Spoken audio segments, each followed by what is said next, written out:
Americans for Prosperity is committed to breaking barriers across the country, and Americans for Prosperity is growing across North Dakota. By calling on lawmakers to reduce taxes, spend less, improve health care, and provide second chances, we can empower all North Dakotans to rise. We're fighting for you. Join us today so we can make North Dakota the best state to live, work, and raise a family. Americans for Prosperity paid for this ad.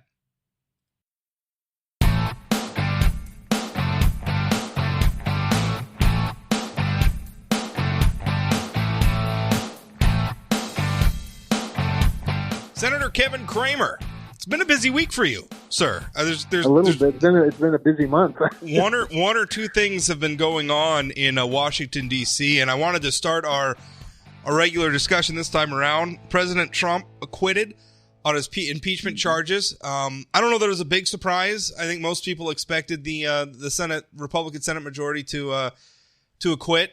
And that's certainly what happened. And any surprises there? I mean, just give us how do you feel about the outcome? Yeah. So, not a big surprise with regard to acquittal, and that's largely, Rob, because the founders didn't want there to be impeachments, and if there was, they wanted it to be a really, really high standard, and they created one.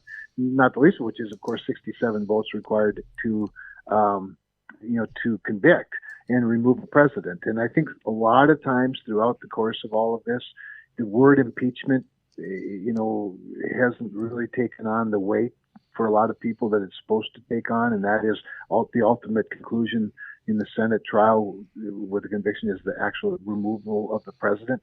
And in fact, the founders considered not even having a means for removing a president. They actually considered that, remembering that when they created the three co-equal branches, they made a very strong presidency as opposed to a prime minister where Parliament has the jurisdiction over them. So they made it that way on purpose. So no, it wasn't a big surprise, but even more so, from my standpoint, Rob, the whole thing started poorly, and I don't even just mean the impeachment. I mean the fact that several Democrats were announcing the plans to impeach the president from the day he was sworn in, including the Washington Post headlines. The impeachment begins today. They had in the front page of the Washington Post the day he was sworn in, and then prior to that, of course, we all know about the FBI investigation that where they used the dossier, the Steele dossier, that turned out to be fake and partisan and created phony warrants or phony applications for warrants, fraudulent at least, and got warrants to spy on the Trump campaign. All that began before he was president. And then, of course, you have the Mueller investigation. And all of it's proven nothing except that there's a lot of corruption within our government. And so in that backdrop, they come with these articles of impeachment that don't allege a crime, first of all, hastily put together, to say the least, 100% partisan, both in terms of the inquiry authorization in the House, which came, by the way, much later than the inquiry began, which is another problem. And then two articles of impeachment that were voted on straight down party lines. All of these things that the founders warned against. And so they came in with a very weak argument. Oh, and then not to mention, then Nancy Pelosi withheld the articles for 33 days. These urgent articles held for 33 days, trying to dictate to the Senate her rules on the Senate, which is, of course, a violation of just the separation of the two chambers. And so the whole thing began poorly, and they really never made a good case after that either, frankly, for conviction. Well, it's another fizzle, right? I mean, because we had the Mueller probe, we've had all these one after another during the first term, right, President Trump's first term, one thing after another, where it's like, this is going to be the thing, and there's a lot of heavy breathing and panting about it, and then you get to the end of it, and it's just kind of like, all right, well, that happened. It was really interesting. David Brooks, New York Times columnist David Brooks, tweeted this out. I saw, and I'm paraphrasing here. I don't have the tweet in front of me, but he said something to the effect of, if Democrats had invested all this time in, say, expanding health care for children or an infrastructure bill or something, wouldn't that have been a better use of time than the Mueller investigation and impeachment? David Brooks from the New York Times, who, ostensibly is I think some people view him as conservative. He's certainly not like a Trump supporter. We'll put it that way. Right. Very critical of President Trump, right, but basically saying, Democrats, what did you get for all this? And I imagine there's going to be hardcore left wing. I mean, and that's who wanted to impeach President Trump before, was the hard partisan left. But there's got to be a lot of people in the middle who are saying, what was the point of all of that?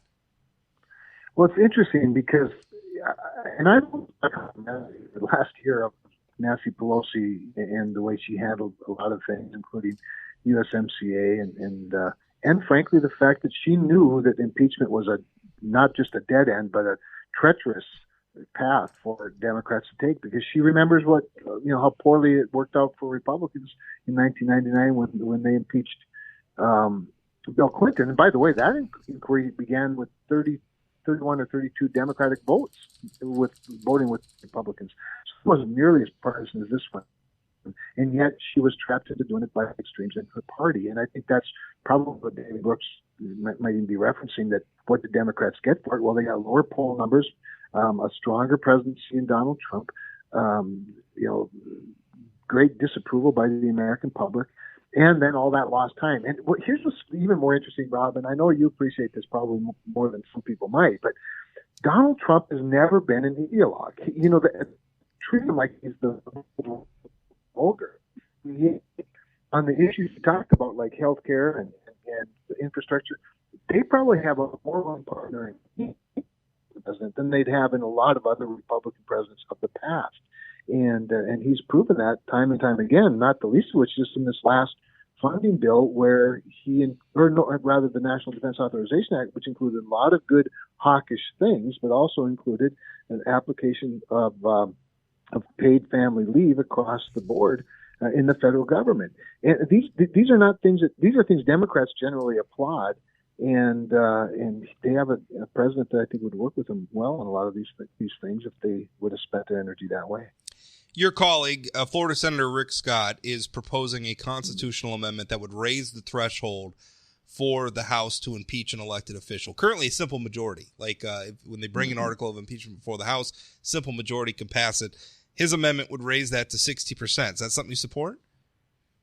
I think it is worth looking at, Rob. But I also have great honor and respect for the traditions of the House, because it's that simple majority piece that allows the House to be the House. And it's also why there are 2-year elections, and you can fire the whole chamber, 435 of them on the same day, and you don't have very long to do it. And so I think some of that backstop, the political backstop, I tend to like, no surprise to you, I tend to like the people's involvement in the House of Representatives. It was designed to be that, and I think that's the best backstop is the next election. Now, impeachment should be much more rare than it may become at the current level, but I think elections will take care of that. I also think impeachment isn't the big thing that it used to be. Removal from office would be, but what the House has done this year is lowered the bar so much, so low, that just about every president could be impeached when they have the other parties in control of the House. I don't see that happening a lot, because I think the lessons of this impeachment hopefully will be learned by future Houses. So I may or may not be, but here's what I'm more intrigued by, and that is the Senate. Because the Constitution states that the Senate, just like the House has the sole responsibility for impeachment, the Senate has the sole authority for trying impeachment. And I think that we need to reevaluate what that means exactly, because it doesn't say that we're required or you have the obligation to try every impeachment that comes out of the House. And our rules state that. Senate rules state that we have to take impeachment up as soon as it's brought over. Remember that whole thing of marching it across the chamber, across the Capitol, the other chamber, and then we're obligated. That's our rule. That's not the Constitution. They looked silly, frankly. Right? Right. So I think the Senate ought to stiffen up our rules a little bit and look at the Constitution and say, what the Constitution doesn't say we're obligated to do it, just as we have the sole authority to do it. I think in the future, if we get strictly partisan, articles of impeachment, we are either ignore them or dismiss them. And so we could raise our standard a little bit in our own rules, and that'd be a good place for a start, I think. I agree.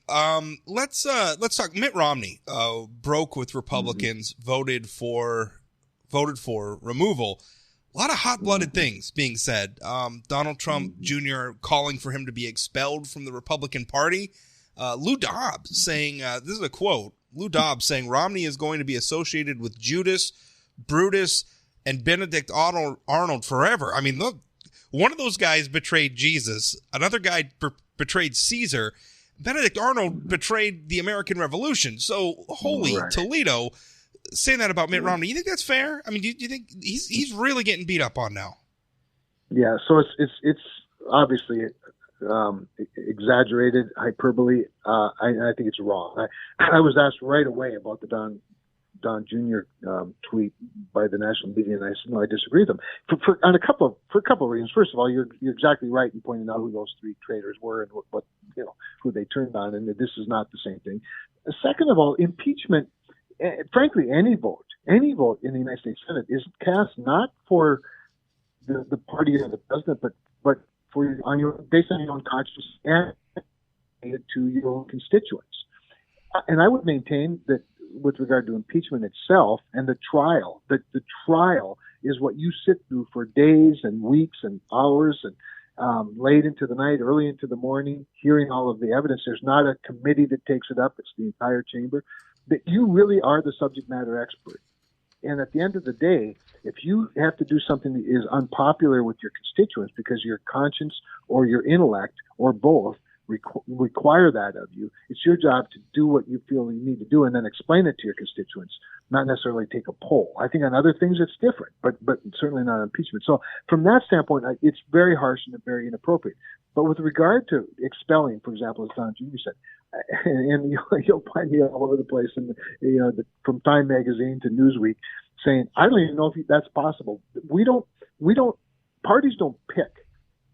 People pick what party they want to belong to, what party they want to associate with. Now, you might get an endorsement. Obviously, you win a primary, you get a nomination from a party through that process, but that's the process. There's not like a high court of republicanism that states thou shalt not be a Republican anymore. And sometimes that works. Sometimes that's problematic. I mean, there was in North Dakota, there was a gentleman who was an outspoken white supremacist who was, showing up at Republican meetings and describing himself as a Republican. And I mean, that was hard because there's no way to really stop him from coming to a public meeting. And there's no way to stop him from describing himself as a Republican and saying, I guess you could refuse if he tried to pay dues or something, refuses his check. But I mean, other than just saying, listen, this guy does not espouse things that we believe in, there's really not a lot you can do in terms of like expelling somebody from the party. Right. You can denounce them as a party, as a party organization, legislature, whatever you want. You can do all that.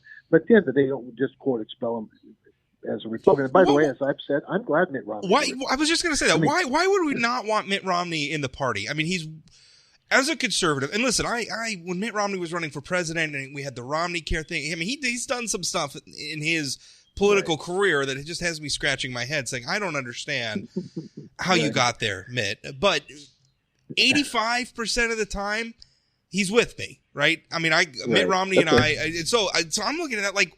Why would you not want somebody like Mitt Romney to be a Republican? I mean, okay, he disagreed on removing the president. And hey, if I'm the president's son, I can understand maybe being a little more hot-blooded about that than other people. But for crying out loud, you political movements grow by adding people to the movement, not. Well, and let me give a real specific North Dakota example, and I'm a little reluctant to do it, but I think it's important for North Dakotans to hear a North Dakota example. When Donald Trump nominated Dan Trainer to be the district, federal judge in Bismarck, every Democrat opposed him, and the reason they opposed him wasn't because he's a bad lawyer, because he had the highest ranking you could get from the ABA and several others. He's well known, throughout the judiciary for his qualifications. They did it because he was a former Republican Party chairman and a Republican activist and a member of the Federalist Society. They just hate that stuff, anything that reeks of conservatism. And so every one of them opposed him. Dan Trainer is a judge today by getting 51 votes in the United States Senate for confirmation. Well, Romney is one of those 51. So if he wasn't a Republican, Dan Trainer likely wouldn't be a judge, or we'd have to call the vice president and drop him. That I don't know if we do that. And there are several other 51 member vote. Yeah, that's the sense of place where you can't afford to burn bridges to still be successful. Let's keep moving. State of the Union address. I liked it, and I say that not a. I mean, you said earlier, my criticism of President Trump that he's not an ideologue. My problems as a conservative with Donald Trump is I wish he was a little more cognizant of the national debt and the deficit. Some of those traditional conservative outlooks, but I remember those. And at time he is not. I think he's vulgar, and I wish he wouldn't behave that way. But I don't know, that State of the Union, boy, I feel like he won a lot of people over with that. I don't think there's any question he did. It was a very upbeat, positive speech. And by the way, the accomplishments that he rattled off, we know them as activists, but to hear them rattle off one right after another and put in those terms is pretty remarkable and cause for celebration. And then, of course, some vision for the future. It was all upbeat. And, of course, the honoring of the people, including Rush Limbaugh, by the way, in the audience was just the best I've ever seen. I just couldn't get over it.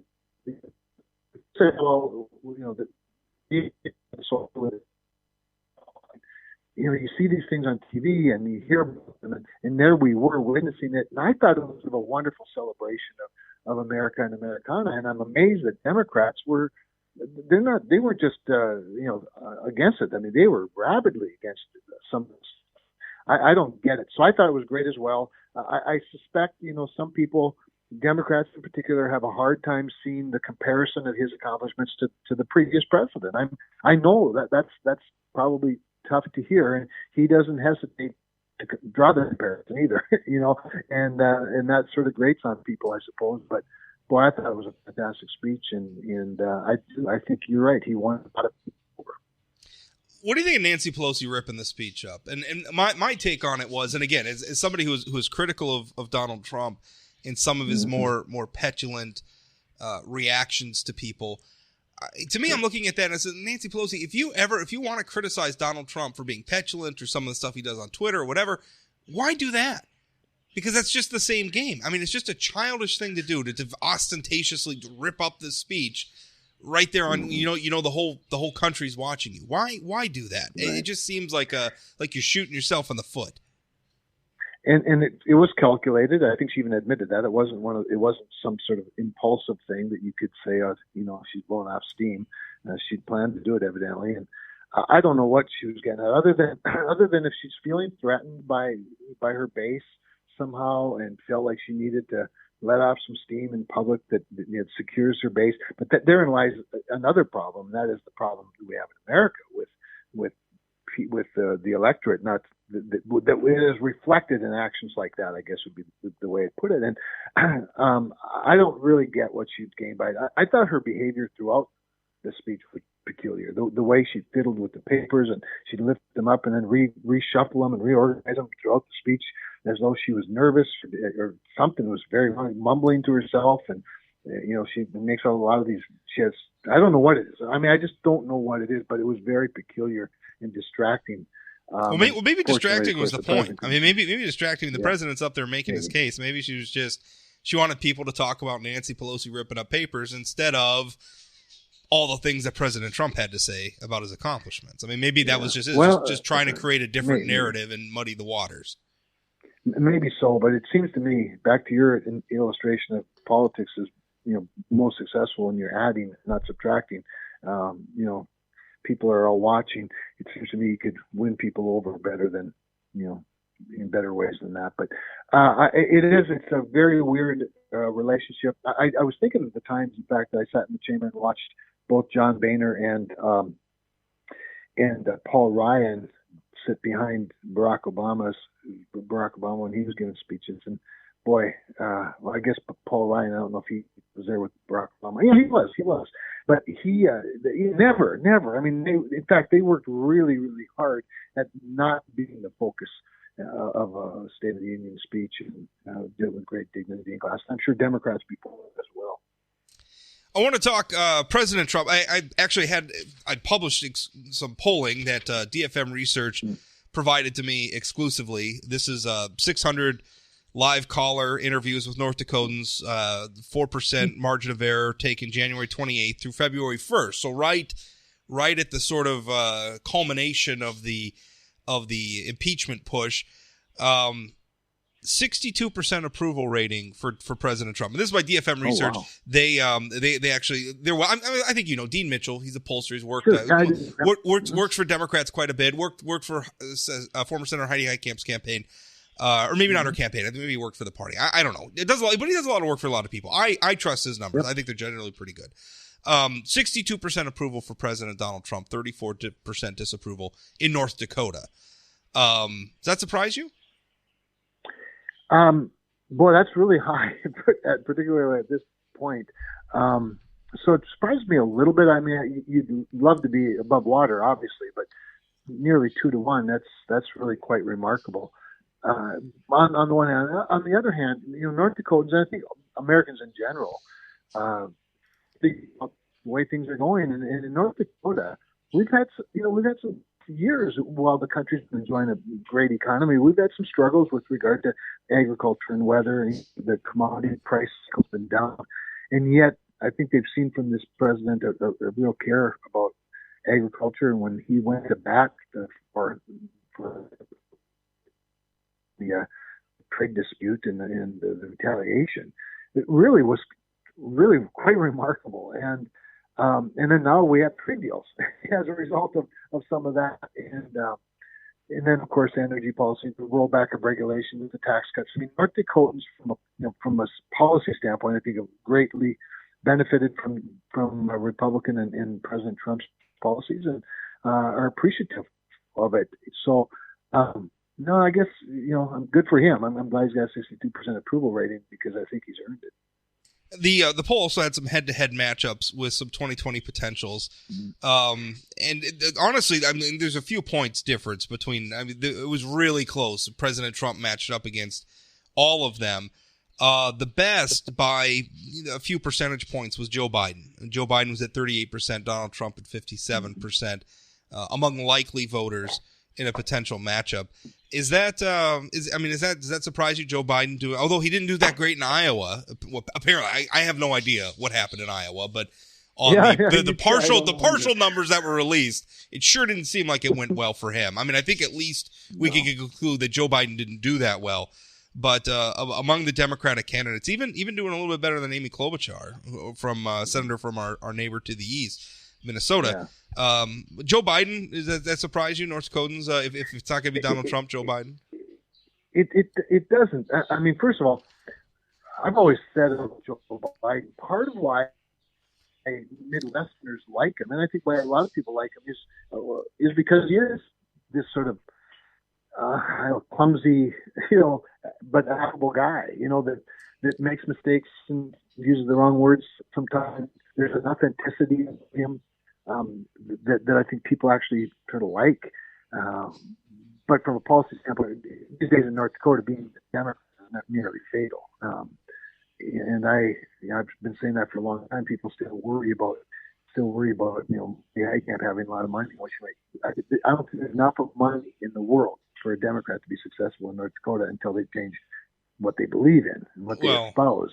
Well, I think your election in 2018 proved that. I mean, Heidi Heitkamp spent over $24 million just in direct campaign spending. Yeah. Spent over $24 million. You spent a little over $6 million.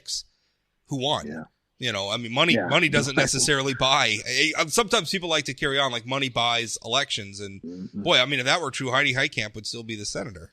Well, like I always say, a lot of money behind a bad message makes for a really loud bad message.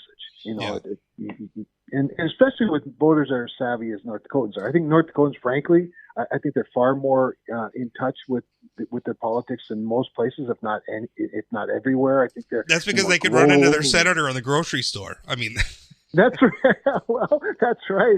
Or how does a blogger in North Dakota have one of the most read blogs, conservative blogs in the country? I mean, North Dakotans are very political, and by that I don't mean just partisan. I mean they're very attentive to what's going on, and part of it is because we're small, but part of it's also because we're a state that's always been dependent on good policy. We grow more food than we can consume. We generate a lot of energy. These things are highly dependent on good policy.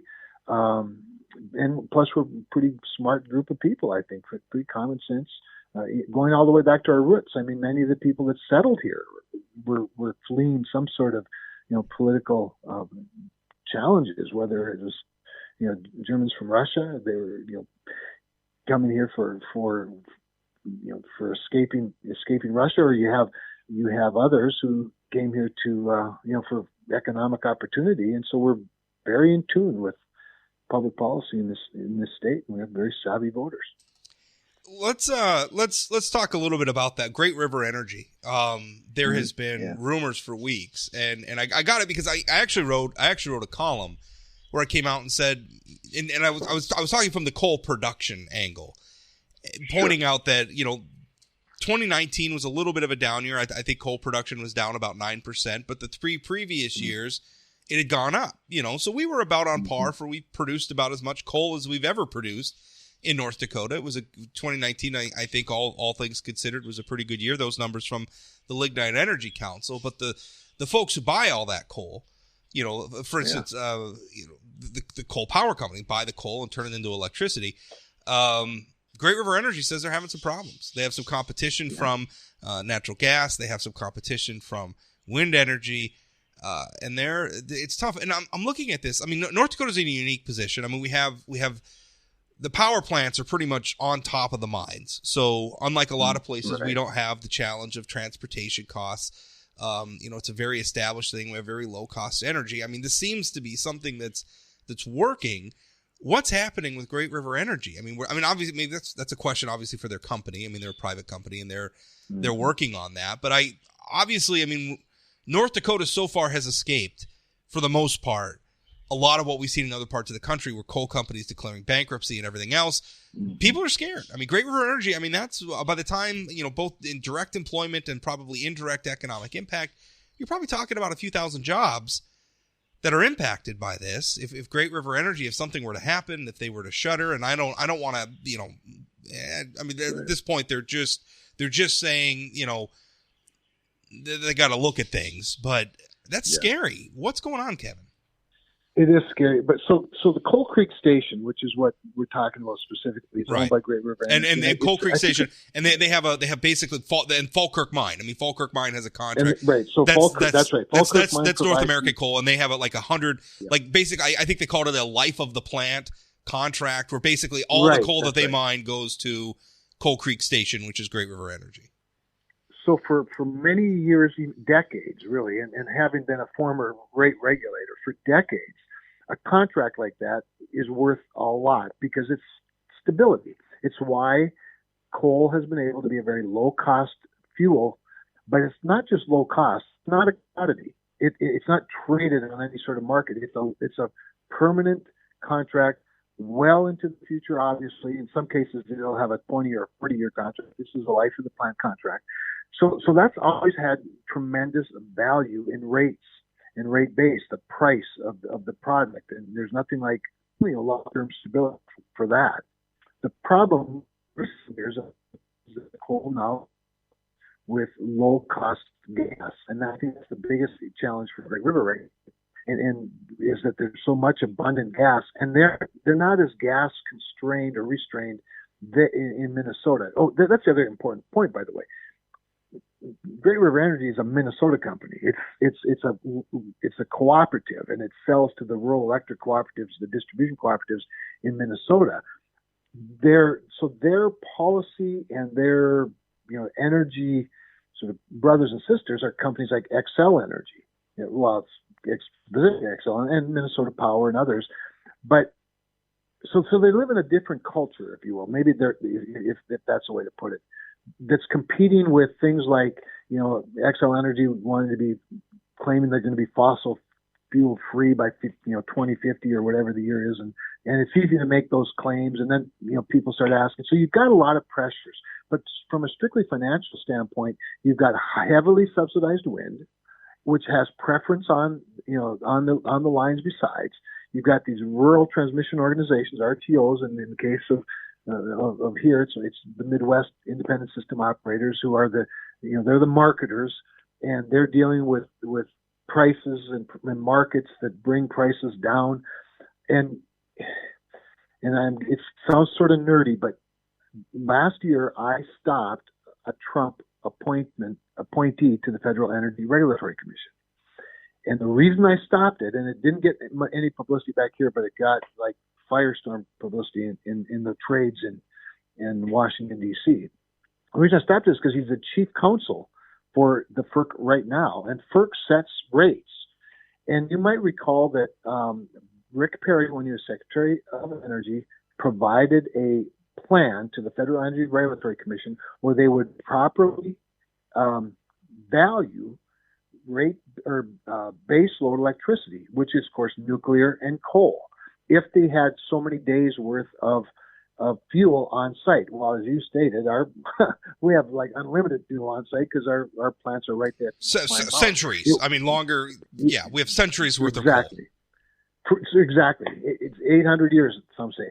So given that, what's the value of that baseload electricity to the resiliency and the reliability of the grid?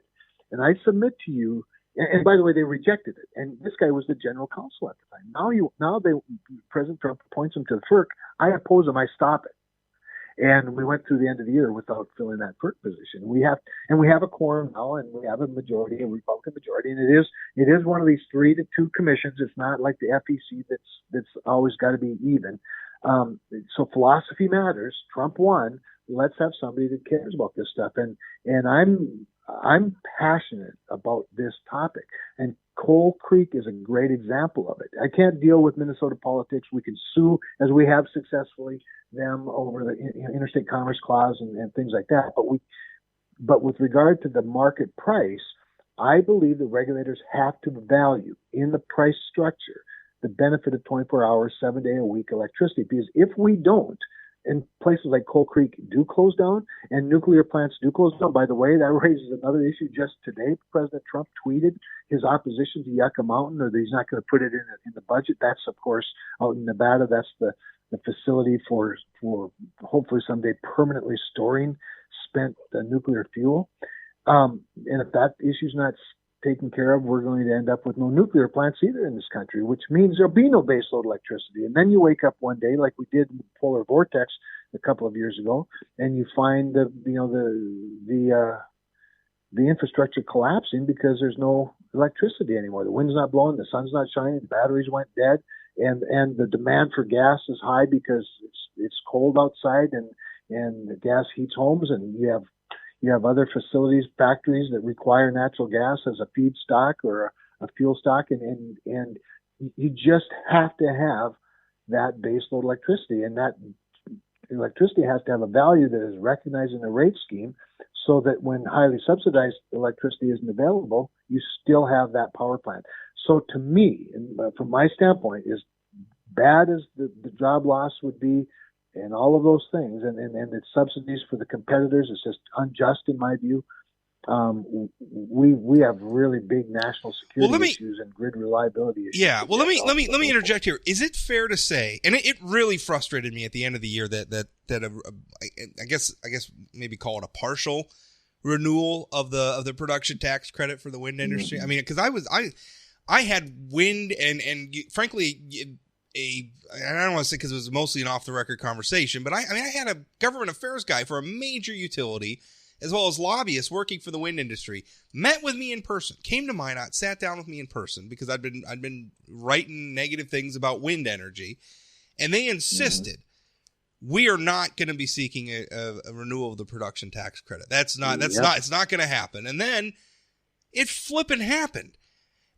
So I'm looking at what's happening to Great River Energy. Is it unfair of me to say that Great River Energy, which has an 800-year supply of I guess I don't want to call it their product electricity, but an 800-year supply of coal from which they make their product, it's low cost, it's completely predictable, that their problems in the marketplace are created because the government's putting its finger on the scale? Yeah, no, that's not unfair at all. That's exactly right. And that's why there's lower cost fuel. Now, natural gas is a phenomenon. Natural gas Sure. is, we went from having not nearly enough to having way more than we ever used in multiple lifetimes, and to the point where we want to export more of it, and we ought to, and there's a lot of policies that surround that. But natural gas, while it can be a baseload fuel, it isn't, largely because nobody wants, I say nobody, because building pipelines is so difficult. Many people reject pipelines. So you take the northeastern part of the United States, where they really do have occasional brownouts as a result of not having a reliable enough source of electricity. They won't allow gas. They don't want coal, they don't want nuclear, and they don't want gas pipelines. And so you're right that the government has definitely put its finger on the scale with in addition to all the other market issues that you can't deal with, that are free market issues. But in addition to that, you do have the government putting their finger on the scale. So what do we do then? And last question. What do we do then with Great River Energy? And it's not the government's job to come in and rescue a private sector business. I have always said that if coal, goes the way of the buggy whip because we've just found better ways to do things, right. So be it. The time moves on. I'm not for propping up coal just for the sake of propping up coal, but I feel like we're creating a situation where the outcome, because the government has skewed the marketplace and picked winners and losers, we're now in a situation where we could find ourselves with brownouts or with other undesirable outcomes. I mean, listen, a brownout in California is not a big deal because of California's climate. A brownout in January in North Dakota could kill people. Question. I'm scared. I'm scared that we're narrowing our energy grid down onto these sources that cannot necessarily be counted on. No question about it. And a grid needs constant electricity too. I mean, but the science, the engineering of a electricity grid is pretty complicated, and it demands electrical flow to stay resilient, to stay reliable. And so you're exactly. So what do we do? First of all, these credits that the wind gets, especially, they're very frustrating. And you're right. The last time they came to us, they said, "This is the last time. We're going to make a deal. We'll phase it out a little bit at a time," which we're near the end of. And then they come in and ask for a 1-year extension and here's what happened: Democrats now control the House, and you have the AOCs of the world, and they are insisting on things like Green New Deal and these crazy dreams of theirs. And in order to get a year-end deal done that funds the government, that funds our military, that provides pay raises to our military men and women, that funds lots of other important things, they get a 1-year extension. And if they had any honor whatsoever, they wouldn't accept it. But no, they went and got it. And so it is a 1-year extension, and every year matters. We're at a point now. Remember, once you start a project, you start it, not even start the generation, but just start the project. That credit's good for 10 years. Right. So it's 1 year. It gives them a year to start a bunch of projects for which they're going to get 10 years of this tax credit. Right. That's exactly right. So we have to fight like crazy to not allow another 1-year extension. Come up with what's the price of not having that? Is it worth the government shutdown? Is it worth not funding our military? Those are the fights you end up having at the end of the year, which is why we need to get back to regular order. But the other thing is, back to my earlier point about the Federal Energy Regulatory Commission, I am demanding, and this is the power of the Senate.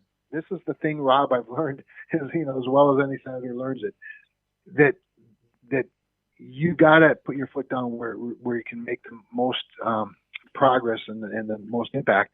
And I think the Federal Energy Regulatory Commission, I am demanding that they give me answers as to what they're going to do about maintaining the value in the rate schedule for baseload electricity. I don't even have to name it coal.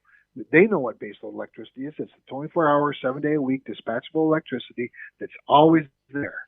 That's got to have value, and that value's got to be reflected in a rate scheme that doesn't benefit. It's not putting the fingers on the scale.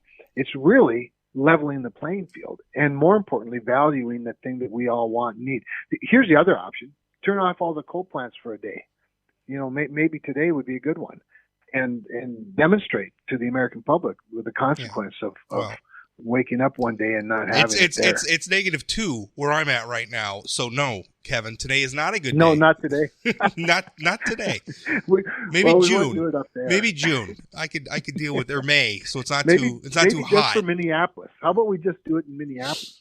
Well, that I mean, I don't want to hurt anybody. I don't want to hurt anybody, but I feel like we're playing with fire here, and it's a little scary. Well, that's all I got for you today, Kevin. I certainly appreciate your time as always. I appreciate the opportunity as always. Thank you, Rob.